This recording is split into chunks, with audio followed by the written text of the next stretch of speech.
Hello friends, आज की इस वीडियो में संख्या पद्धति के आज की इस वीडियो में हम बातें करेंगे मिलियन और बिलियन जैसे अंतरराष्ट्रीय पद्धति में संख्याओं को लिखने के बारे में। तो आइए शुरू करते हैं हमारी आज की वीडियो। हमारे देश में गणना की दो पद्धतियां हैं, एक भारतीय गणना पद्धति इंडियन काउंटिंग सिस्टम और दूसरा अंतर्राष्ट्रीय गणना पद्धति इंटरनेशनल काउंटिंग सिस्टम।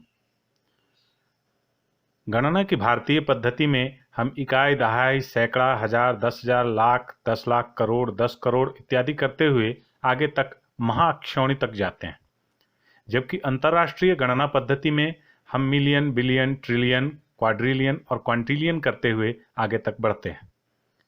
आइए इन सभी विधियों को विस्तार से समझें। अभी कुछ दिनों पहले हमने देखा कि एक देश के प्रधानमंत्री ने भारत की जनसंख्या 1,300 करोड़ बतलाई और अपने देश की पूरी बदनामी करा ली। कहीं ऐसी ही बदनामी हमारी आपकी भी न हो जाए, इसलिए इस पद्धति को अच्छे से सीख लें।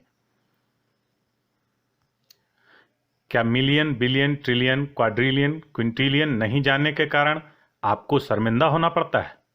तो हमारी इस वीडियो को पूरा देखें। भारतीय पद्धति में हम जिसे इकाई कहते हैं, अंतर्राष्ट्रीय पद्धति में उसे वन या यूनिट कहते हैं। इसमें एक के साथ एक भी शून्य नहीं होता, सिर्फ एक होता है। फिर आता है दहाई, जिसमें एक के साथ एक शून्य हो जाता है, अंतर्राष्ट्रीय पद्धति में इसे 10 कहते हैं।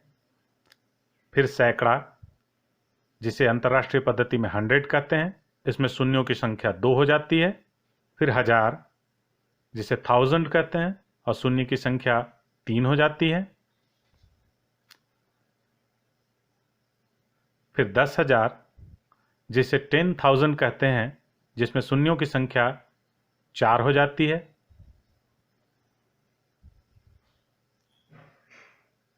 अब आता है लाख। लाख के लिए अंग्रेजी में अलग से कोई शब्द नहीं है, इसे 100,000 कहते हैं और इसमें कुल शून्यों की संख्या 5 होती है। लाख के बाद आता है 10 लाख, जिसे अंग्रेजी में मिलियन कहते हैं और मिलियन के लिए 6 शून्य का प्रयोग होता है। 10 लाख के बाद करोड़ की बारी आती है। करोड़ को हम 10 मिलियन कहते हैं और इसमें 7 शून्य लगाते हैं। फिर 10 करोड़ यानी 100 मिलियन, जिसमें शून्यों की संख्या 8 होती हैं।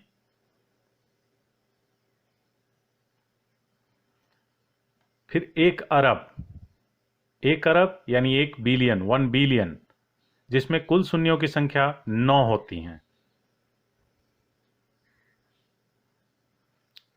फिर 10 अरब यानी 10 बिलियन, शून्यों की संख्या 10।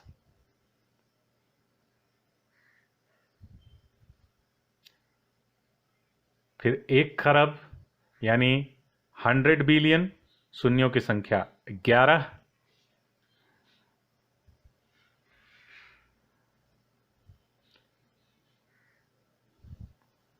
पुनः 10 खरब यानी 1 ट्रिलियन, यहां नाम बदल जाता है, 1 ट्रिलियन, इसमें शून्यों की संख्या 12 है।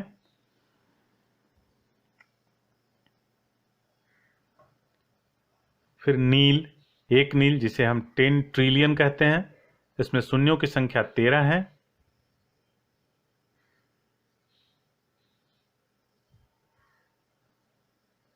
फिर 10 नील, जिसे हम 100 ट्रिलियन कहते हैं, इसमें शून्यों की संख्या 14 है।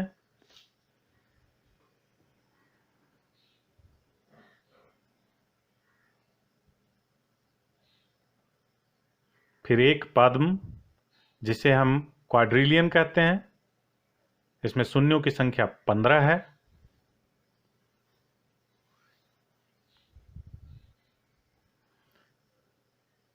आगे महापद्म, जिसे हम 10 क्वाड्रिलियन कहते हैं, शून्यों की संख्या 16।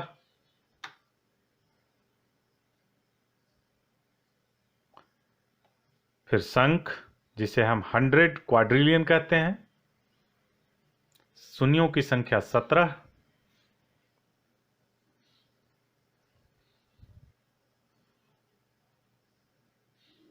फिर महाशंख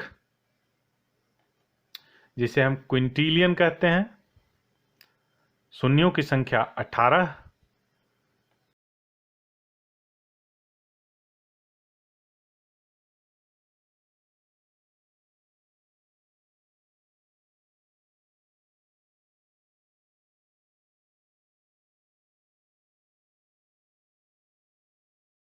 भारतीय गणना पद्धति में हम महाशंख के बाद भी अंत्या, महाअंत्या, पारद, महापारद, धून, महाधून, अक्षोहिणी और महाअक्षोहिणी तक की गिनती करते हैं। जहां अंत्या में 19 शून्य होते हैं और क्रम से महाअंत्या में 20, पारद में 21, महापारद में 22, धून में 23, महाधून में 24, अक्षोहिणी में 25 और महाअक्षोहिणी में 26 शून्य पाए जाते हैं। इन्हीं गणनाओं को अगर हम अंतर्राष्ट्रीय पद्धति में करना चाहें तो हमें क्विंटिलियन के बाद 10 क्विंटिलियन, 100 क्विंटिलियन, 1000 क्विंटिलियन, 10,000 क्विंटिलियन करते हुए आगे बढ़ना पड़ेगा। भारतीय गणना पद्धति और अंतर्राष्ट्रीय गणना पद्धति की समानता को हम यहाँ बॉक्स के अंदर देख सकते हैं कि इकाई के लिए 1 या यूनिट का प्रयोग किया गया, दहाई के लिए 10, सैकड़ा के लिए 100, हजार के लिए 1000 और 10,000 के लिए 10,000, जो लगभग एक समान शब्दों से बने हैं।